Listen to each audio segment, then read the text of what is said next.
Hello everyone, welcome back to my channel. So this is going to be a part 6 of study less score more for CSI जून 2022. तो आज हम जो topic देखने वाले हैं वो स्नेयर मेडिएटेड फ्यूजन है। इस टॉपिक में हम देखने वाले हैं कि वी स्नेयर और टी स्नेयर्स क्या होते हैं और इनका क्या रोल होता है मेम्ब्रेन फ्यूजन में। तो this is one of the most important topic from the cell biology unit 2। तो इस टॉपिक को हम कम्प्लीटली कवर करेंगे। So this is the question जो वी स्नेयर और टी स्नेयर से नवंबर 2022 के सेकंड सेट एग्जाम में पूछा गया था। सो आफ्टर अंडरस्टैंडिंग द जो पूरा कॉन्सेप्ट है उसके बाद हम इस क्वेश्चन पे वापस आएंगे और we will try to solve this question. देखते हैं कि क्वेश्चन कैसे सॉल्व हो जाता है ईजीली।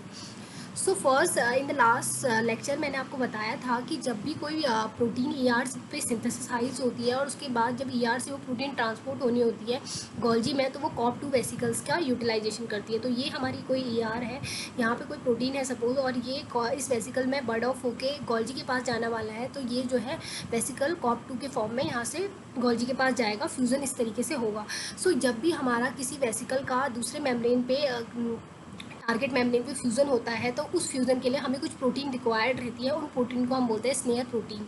तो स्नेयर प्रोटीन की हेल्प से हमारा मेम्ब्रेन फ्यूज़न होता है। तो ईआर से गोल्गी के पास हमारे पास कोई प्रोटीन वेसिकल में जा रहा है बर्ड ऑफ होके, तो वहाँ पे हमें मेम्ब्रेन फ्यूज़न रिक्वायर्ड होगा। तो ये मेम्ब्रेन फ्यूज़न कैसे होता है हम देखते हैं। हमारा जो होता है ट्रांस मेम्ब्रेन प्रोटीन जो होती है कॉम्प्लीमेंट्री सेट ऑफ स्नेयर्स होते हैं उनके पास। सपोज हमारा ये वेसिकल है, जो हमारी वेसिकल बर्ड ऑफ हुई है कि ईआर से, वहाँ पे एक जो स्नेयर प्रोटीन होगा हम उसे वी स्नेयर बोलेंगे क्योंकि वो हमारा वेसिकल पे प्रेजेंट होता है। और जो हमारा टारगेट मेम्ब्रेन पे जहाँ पे फ्यूज़न होना है वहाँ पे जो स्नेयर प्रेजेंट होगा उसे हम बोलेंगे टारगेट स्नेयर और टी स्नेयर। तो वी स्नेयर जो है हमारी वेसिकल जो बर्ड ऑफ होगी उसके पास प्रेजेंट होगा, और टी स्नेयर जो है हमारा टारगेट मेम्ब्रेन पे प्रेजेंट होगा। तो जो V snare and T snare है ये आपस में कॉम्प्लीमेंट्री होते हैं, तभी जो है स्पेसिफिक वी स्नेयर जो है स्पेसिफिक टी स्नेयर के साथ फ्यूज़न कर सकता है। सपोज कोई प्रोटीन ईआर से गोल्जी में जानी है तो उसका जो वी स्नेयर होगा वो कॉम्प्लीमेंट्री केवल गोल्जी के टी स्नेयर से होगा, ना कि लाइसोसोम के टी स्नेयर से। बिकॉज अगर वो वहाँ पे कहीं पे भी कॉम्प्लीमेंट्री जो होगी स्पेसिफिक नहीं होगी तो फ्यूज़न कहीं पे भी जाके हो सकता है।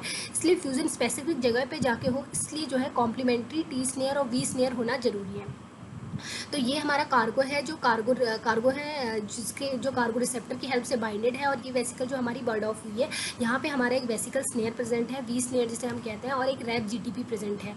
तो यहाँ पे जो वेसिकल स्नेयर है, ये आपको इंपॉर्टेंट पॉइंट याद रखना है कि जो वेसिकल स्नेयर होता है हमारा वो एक सिंगल हेलिकल प्रोटीन है। मीन्स यहाँ पे जो है एक ही हेलिक्स आपको दिखेगा, मीन्स सिंगल हेलिकल प्रोटीन है। बट आप टी स्नेयर को देख सकते हैं, यहाँ पे 3 हेलिक है, तो ये ट्रिपल हेलिकल प्रोटीन है हमारा टी स्नेयर। तो जैसे ही हमारी वेसिकल थोड़ा जो है टारगेट मेम्ब्रेन के पास आएगी, तो जो हमारा रैप प्रोटीन है, रैप जीटीपेज है, इसके लिए यहाँ पे रैप इफेक्टर प्रेजेंट होता है हमारी टारगेट मेम्ब्रेन पे। तो ये जो रैप इफेक्टर है ये बाइंड करता है रैप जीटीपी से, और ये इसको हेल्प करता है डॉकिंग में इसको पास लाने में हेल्प करता है, ताकि जो है हमारा वी स्नेयर और टी स्नेयर पास आके फ्यूज़ कर सके। तो यहाँ पे जो हमारा ये वेसिकल है ये रैप इफेक्टर की हेल्प से रैप जीटीपीएस पे बाइंड करके पास आ गया और वी स्नेयर और टी स्नेयर का कॉम्प्लेक्स बन गया। तो यहाँ पे क्या है, ये ट्रांस स्नेयर कॉम्प्लेक्स बन चुका होता है। इस ट्रांस स्नेयर कॉम्प्लेक्स को हम 4 हेलिकल जो है 4 हेलिकल बंडल कॉम्प्लेक्स भी कह सकते हैं, क्योंकि यहाँ पे 3 हेलिकल डोमेन जो है हमारे टी स्नेयर के हैं और एक हेलिकल डोमेन हमारा वी स्नेयर का है। तो इसकी वजह से हम इसे 4 हेलिकल ट्रांस बंडल भी कहते हैं, जिसे हम आगे वाली स्लाइड में और अच्छे से देखेंगे।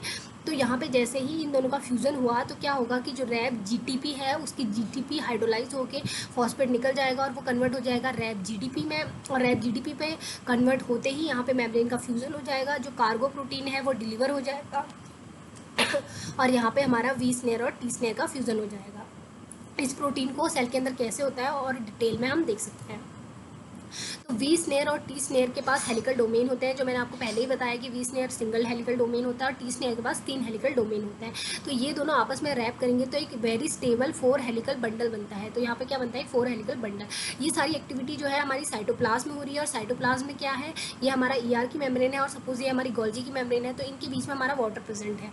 तो इस वाटर को रिमूव किया जाता है, इस वाटर को स्क्वीज आउट किया जाता है। कैसे, क्योंकि जब स्नेयर कॉम्प्लेक्स का फ्यूजन होता है तो कुछ अमाउंट ऑफ एनर्जी निकलती है, और इस अमाउंट ऑफ एनर्जी को यूटिलाइज किया जाता है इस वाटर को स्क्वीज आउट करने के लिए, सो दैट फ्यूजन हो सके। जैसे ही हमारा डीएनए डबल हेलिक्स में होता है कि जब 2 कंप्लीमेंट्री स्ट्रैंड आपस में बाइंड करते हैं तो उसके बीच का जो वाटर होता है वो रिमूव कर दिया जाता है।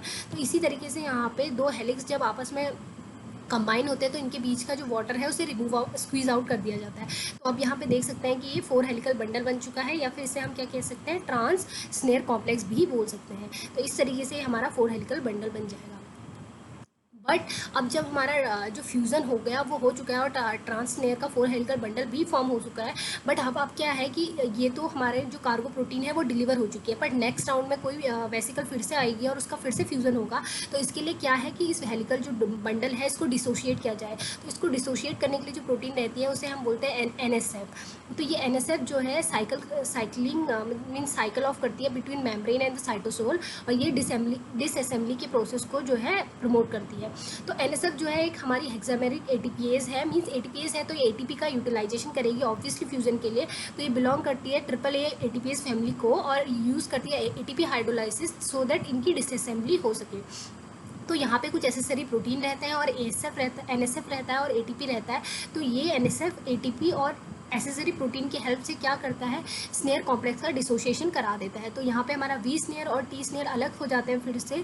तो यहाँ पे क्या होगा, इन दोनों का डिसोशिएशन हो जाएगा और ATP की हाइड्रोलाइसिस हो जाएगी। तो यहाँ पे सबसे ज़्यादा इंपॉर्टेंट रखने का जो चीज़ें याद रखने की आपको, V स्नेयर में हमारा सिंगल हेलिकल डोमेन होता है, जबकि T स्नेयर में 3 हेलिकल डोमेन 3 हेलिक्स हमारे प्रेजेंट होते हैं। और इन जब दोनों का जब फ्यूज़न होता है तो हमारा 4 हेलिक्स बंडल बनता है, या फिर इसे हम ट्रांस स्नेयर कॉम्प्लेक्स भी बोल सकते हैं। और वाटर को हम स्क्वीज आउट करते हैं जब हम इन दोनों का फ्यूज़न कराते हैं। NSF का क्या फंक्शन होता है, एसेसरी प्रोटीन क्या होती है, और कहाँ पे हमारा रैप GTPase प्रेजेंट होता है, इसकी GTP की हाइड्रोलाइसिस से क्या होता है, और रैप इफेक्टर कहाँ पे प्रेजेंट होता है। तो आपको याद रखना है कि जो रैप GTP है वो V स्नेयर पे प्रेजेंट है, और जो रैप इफेक्टर है वो हमारा T स्नेयर टारगेट स्नेयर पे प्रेजेंट है, मतलब टारगेट मेम्ब्रेन पे प्रेजेंट है। तो अब हम इस क्वेश्चन को देखते हैं। तो जो नवंबर 2022 में आया था, तो इस क्वेश्चन में क्या पूछा गया है कि यहाँ पे दिया गया है वेसिकुलर ट्रांसफ्लोड और ट्रांसमेम्ब्रेन फ्यूजन के बारे में कुछ स्टेटमेंट दिए गए हैं। आपको देखना है कि इसमें से कौन सा स्टेटमेंट करेक्ट है। So the snare protein exist complementary set. Obviously मैंने आपको बताया था कि कॉम्प्लीमेंट्री सेट होता है तभी एग्जैक्ट जो है टारगेट स्पेसिफिक फ्यूजन हो पाएगा। With V snare on the vesicle membrane and T snare of the target membrane. तो T means as represent target membrane and V means vesicle. तो A जो है हमारा करेक्ट ऑप्शन हो गया। तो A जो है इसमें भी है और इसमें भी है। अब V snare is usually compose of 3 protein. नहीं, ये स्टेटमेंट आपका रॉन्ग है, क्योंकि मैंने आपको बताया था जो V स्नेयर है वो सिंगल हेलिकल बंडल है। यहाँ पे एक सिंगल हेलिक्स प्रेजेंट है, एक हेलिकल प्रोटीन है, और जो T स्नेयर है वो सिंगल पॉलीपेप्टाइड चेन। सो इन्होंने इस चीज़ को उल्टा कर दिया है, V स्नेयर सिंगल होना चाहिए और T स्नेयर ट्रिपल होना चाहिए, बट इस चीज़ को अपोजिट कर दिया गया है। तो ये स्टेटमेंट हमारा B रॉन्ग हो जाता है। तो B यहाँ पे है तो ये रॉन्ग हो गया और ये भी रॉन्ग हो गया। तो हमारे ये 2 ऑप्शन तो क्रॉस हो जाते हैं। Then V snare and T snare protein interact via helical domain. यहाँ तक ये बात सही है। पसेस बाय 2 प्रोटीन, ये भी सही है। Resulting in the formation of stable 2 helix bundle. तो ये जो है एकदम रॉन्ग हो गया है कि 2 हेलिक्स बंडल नहीं बनता है, 4 हेलिकल बंडल बनता है, क्योंकि 3 जो है T स्नेयर के पास हेलिकल डोमेन होता है और एक V स्नेयर के पास, ये मिलके हमारा 4 हेलिकल बंडल बनाता है। तो हमारा ऑप्शन C भी जो है गलत हो जाता है इस तरीके से। तो ये भी गलत हो गया। तो हमारे पास जो करेक्ट ऑप्शन बचता है, automatically answer A and D आ जाता है, बट हम D ऑप्शन को भी पढ़ लेते हैं। Membrane fusion is catalysed by the energy that is freed when interacting helix wrap around each other to pull the membrane faces together and concurrently squeezing out the water molecule from the intersubstrate। तो मैंने आपको बार बार ये बात बताई थी कि cytoplasm में जब इन दोनों का फ्यूजन होगा, V स्नेयर और T स्नेयर का, वाटर को स्क्वीज आउट कर लिया जाएगा। कौन सी एनर्जी से? इन दोनों के हेलिकल डोमेन के जो पास आने से, फ्यूजन से जो एनर्जी रिलीज होती है उससे। तो हमारा जो करेक्ट ऑप्शन है वो A है एंड D है। सो this is very simple question. आपको इस कॉन्सेप्ट से पूछा गया था, इन अपकमिंग एग्जाम आपसे क्वेश्चन पूछा जा सकता है। एंड अभी तक रैप GTP और रैप इफेक्टर के बारे में क्वेश्चन नहीं पूछा गया है। तो ये पूछा जा सकता है कि रैप GTP कहाँ पे प्रेजेंट है और रैप इफेक्टर कहाँ पे प्रेजेंट है। इस तरीके से डिफरेंट क्वेश्चन जो है पूछे जा सकते हैं। So this is all about this video. If you like this video please subscribe to my channel, and if you find out this video helpful please let me know in the comment section, because your comments provide me motivation for making more such videos. So please and please let me know in the comment section कि अगर आपको ये video कैसा लगा। Thank you for watching this video.